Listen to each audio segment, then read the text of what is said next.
tukivuga ku bibera mu burasirazuba bwa Repubulika na Demokarasi ya Kongo, hano muri studio ndi kumwe na mugenzi wacu Jean-Pierre Kagabo wiriwe neza. Muraho neza Leonsi.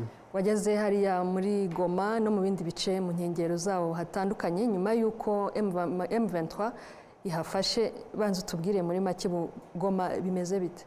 Ntekereza ko umugambi wanjye wa mbere ntabwo kwari ukugigoma, ariko nyuma yo kumva ko umujyi wa Goma wafashwe na 23 nk'abanyamakuru twari dufite amatsiko yo kumenya ibireba uruhande rw'u Rwanda, kuko u Rwanda rwari rumaze igihe rugaragaza ikibazo cy'impungenge ku mutekano warwo bitewe n'abafite uruhare mu ntambara zo muri Kongo, kuko Kongo mu kurwana kwayo yafatanyije n'umutwe w'iterabwoba FDLR ugizwe n'abasize bahekuye u Rwanda, bafatana n'imitwe yitwa Wazalendo, ni imitwe myinshi isanzwe yarabujije amahoro n'umutekano abanyekongo, ariko leta irabakoresha.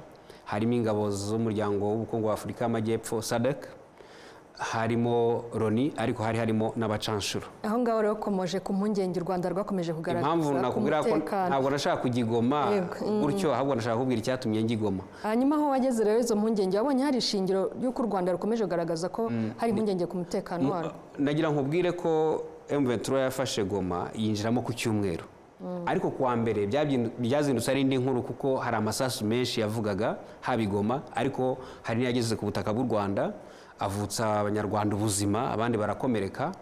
Kuva icyo gihe rero nibwo nagize amatsiko, ndavuga ntariko ngomba kumenya izi mbunda zarasha hazari ziri hehe, zarashwe na bande, ese byaba bifitanye isano n'ibyo u Rwanda rwakomeje kugaragaza kuva iyi ntambara yakaduka.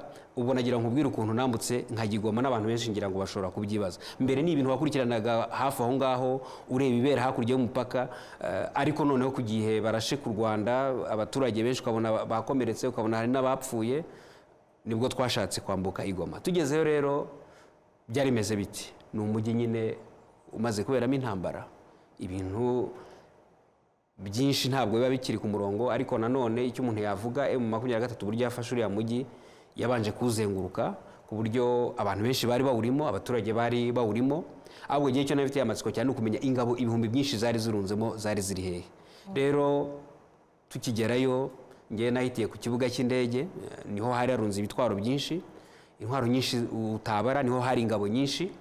Rero tuhagera twabashije kubona zimwe muri za mbunda zarashe ku Rwanda, imbunda bakunda kwita za IBM, imbunda z'imizinga. Izo twashaka kuzibona bakakwereka aho bati iyi mbunda yarashe ku Rwanda yakoreshwaga n'ingabo za Kongo, FDLR zari zibirimo, ingabo za Afurika y'Epfo zari aho ngaho zikambitse aho ngaho mu kibuga cya Goma, zibifitemo uruhare, harimo akagambane.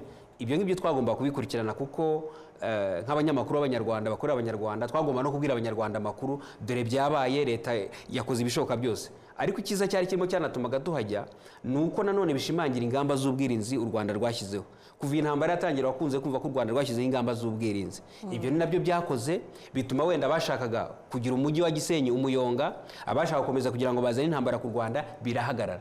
Ibyo ni ibintu twabonye n'amaso yacu, ni nabwo twabonye ikoranabuhanga rikomeye ryo ku rwego rwo hejuru u Rwanda rukoresha kugira ngo ruburizemo ibyo bisasu, nubwo hari bimwe nyine byageze ku butaka bw'u Rwanda. Ariko uribaza ngo iyo u Rwanda rutarinda abaturage barwo rukaba rutabishoboye byari kugenda bite? Wanabonye ko abaturage baganiriye ku mbuga nkoranyambaga bavuga bati gutanga imisoro, tuzadutanga imisoro. Twabonye icyo igihugu kiri responsable gishobora gukora abaturage bacyo. Rero natwe naho twubakiye turavuga tuti ubu bwirinzi burabaye nibyo, ariko se byagenze gute? Rero twakomeje kubibabwira yuko izo mbunda M23 yarazifashe, n'ibindi bikoresho byinshi, noneho n'ibindi bimenyetso nk'uko mwanabonye Minisiteri y'Ububanyi n'Amahanga yabitangaje, bigaragaza yuko abari hariya ku kibuga mpuzamahanga cy'indege cya Goma ntabwo bashakaga kuvuga ngo barwana M23 gusa, ahubwo bashimangiye bya bindi byavugwa na Perezida wa Kongo Tshisekedi byo gutera u Rwanda. Ibyo rero nibyo twagenda dukurikirana, hari ibimenyetso twabonye, hari n'ibindi dukomeza kugenda tubona, nuko inzego za leta zigenda zibitangaza. Nagira ngo ngwire ko twagiye hariya wenda leta itaratangaza byinshi, tukagenda tubona ibimenyetso bimwe, ariko uyu munsi wabonye ko Minisiteri y'Ububanyi n'Amahanga n'itangazo ryagaragaje yuko hari ibimenyetso bigaragaza yuko abari hariya, ziriya mbunda zari hariya zagomba gutera u Rwanda, kandi koko baranabigerageje, ariko u Rwanda rubiburizamo. Wavuye ku kibuga mpuzamahanga cya Goma urakomeza ugera no hirya aho General Chirimwami yarasiwe, hari n'abacanshuro. Ibi byo biragaragaza iki kuri uru rugamba? Abacanshuro b'Abanyamahanga, abantu bakomeje guhakana yuko abacanshuro batakoze mu ntambara. Bamwe muri bo mbere waranabaza bakubwira ko ngo baje kwigisha, ariko ntabwo wambwira ko waje kwigisha ngo usange defense cyangwa ibirindiro nk'ibyo twabonye n'indaki nk'izo bakoze. Ubuhamya twabonye aho ibyo byaberaga, twabonye yuko abo bacanshuro barwana ku ruhande rwa leta, ntabwo byari ukwigisha gusa. Ikindi, muri ako gace aho bita mu Bambiro hari ikigo cy'ingabo za Afurika y'Epfo, nazo abari bahari bakubwira ko zagiye ku rugamba, ndetse n'ibiganiro bagiranye n'aba ofisiye muri M23 wabonaga bashaka kumenya ese M23 yo yatakaje abantu bangana iki, bapfushije abantu bangana iki, bagasaba bati turashaka kujya kureba aho abantu bacu baba baraguye ku rugamba, tutagiye kuvuga ngo bishwe nande ku rugamba, kuko hari ibitangazwa bitandukanye, hari ibyo icyo gihugu cyatangaje cyongera kubivuguruza, ariko birakwereka yuko iriya ntambara yo muri Kongo Tshisekedi yatumiye abantu benshi kumufashamo kugira ngo bayirwane, ariko ikintu kigambiriwe ari uguhungabanya umutekano w'u Rwanda. Nibutsa ziriya ngabo za SADC ziza, abari baziyoboye bavuga yuko baje mu butumwa bwo gufasha Kongo kurwanya M23, nyuma yaho ngo hari n'undi mwanzi bazarwanya.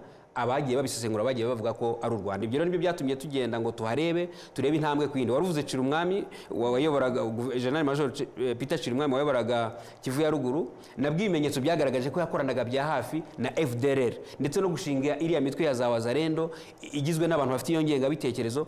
Noneho ikindi kintu kirimo no kureba ukuntu ingabo z'u Burundi zaje hariya. Ingabo z'u Burundi zabanje kuba ziri mu butumwa bw'umuryango wa Afurika y'Iburasirazuba, ku ruhande bazanaho ingabo zabo nazo zirwana ku ruhande rwa leta. Ikintu rero kirimo giteye ubwoba abantu bakwiye gutekereza, ni gute ingabo z'u Burundi ziza gufatanya na FDLR, SADC igafatanya na FDLR, abacanshuro bagafatanya na FDLR, kandi FDLR gahunda yayo ari ugutera u Rwanda. Ibyo twanabirebera muri 2019. Muribuka 2019 batera mu Kinigi bakica abaturage bo mu Rwanda. None 2019 none na mbere yaho gatoya tuzi umutwe wa FLN bagaye ibitero hariya muri za Nyungwe. Twagiye tubona yuko u Burundi bwari bubiri inyuma. Ibyo rero ubona ko ari ibintu byagiye bikomeza ku mugambi munini wo gushaka guhungabanya umutekano w'u Rwanda. Ibyo rero nibyo twashaka kureba, kandi intambara yo 23 u Rwanda rwahakanye yuko rudashyikiye mu 23, ariko ko rushyigikiye ibyo baharanira. Baharanira iki? Baravuga bati turicwa tuzira ubwoko. Ibyo ni ibintu byabaye hano mu Rwanda. Abazanye iyo ngengabitekerezo bayambukana no ku ruhande rw'umupaka wundi babijyana muri Kongo. Bivuze yuko rero ibyo ngibyo Abanyarwanda baba ari abatuye hari Rubavu, baba batuye hehe, iyo bareba batuye Goma, batuye za Masi, batuye hehe, babona nk'abavandimwe babo, bavuga ururimi rumwe, basangiye umuco. Rero kuvuga ko abaturage babyirengagiza bakumva ntacyo bibabwiye, ntabwo nibaza ko byaba ari byo, kubera yuko n'abantu n'ubundi basangiye byinshi, n'ubwo ibihugu n'ubwene gihugu byo byaba bitandukanye. Hanyuma abaturage bahariya muri Kivu y'Amajyaruguru Igoma nibwo bakiva mu mirwano, bimeze bite? Twumva ko abari mu bice bya Masisi za Rucuraho M23 maze iminsi bameze neza. Abigoma nabo baragaragaza icyizere ko ubuzima bugiye gusubira ku murongo. Abo wabashije kubona bo barabyuka bati, nabibonye bamwe bavuga bati dufite icyizere ko amahoro azaza. Abari bari muri uriya mujyi, ingabo za leta Wazalendo baraduhohoteraga bakatwica. Baravuga ati twabonye ikinyabupfura cy'ingabo za M23, tuzera ko hari bizahinduka.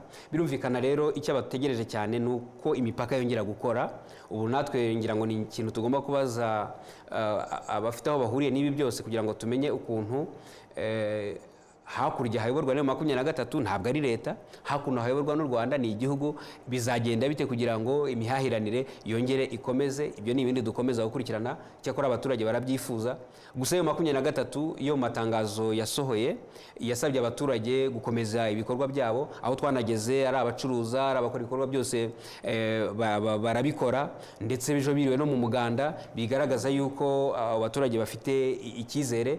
Nanone hirya no hino urabona ibiganiro biri ku rwego mpuzamahanga, umuryango mpuzamahanga, ibihugu bitandukanye biraganira, byabyukije n'uburakari. Wabonye uburakari bufitwe n'Abarundi, wabonye uburakari bufitwe na Afurika y'Epfo, ariko buriya burakari iyo uburebye ubona buterwa n'iki? Baratsinzwe, batsindiwe ku rugamba. M23 ikubita ingabo z'Abarundi, ingabo za SADC nazo uyu munsi aho ziri zisanze ku rugamba, zigeze aho zimanika ibendera ry'umweru, bigaragara ko bari mu mirwano, babona ntacyo babashe kugeraho. Rero biriya bakora ni reaction isanzwe y'umuntu wari ufite ibyo yapanze bigapfuba.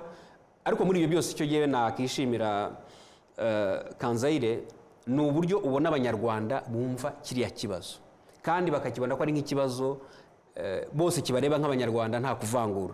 Kuvuga ngo u Rwanda ni igihugu kimwe, ushaka kurugirira nabi arashaka kugira n'Abanyarwanda bose, nta vangura ririmo.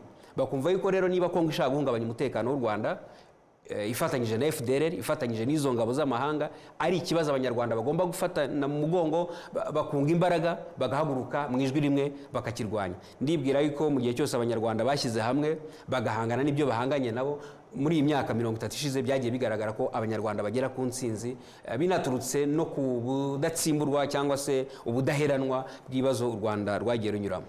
Urakoze cyane Kagabo. Murakoze Leonsi.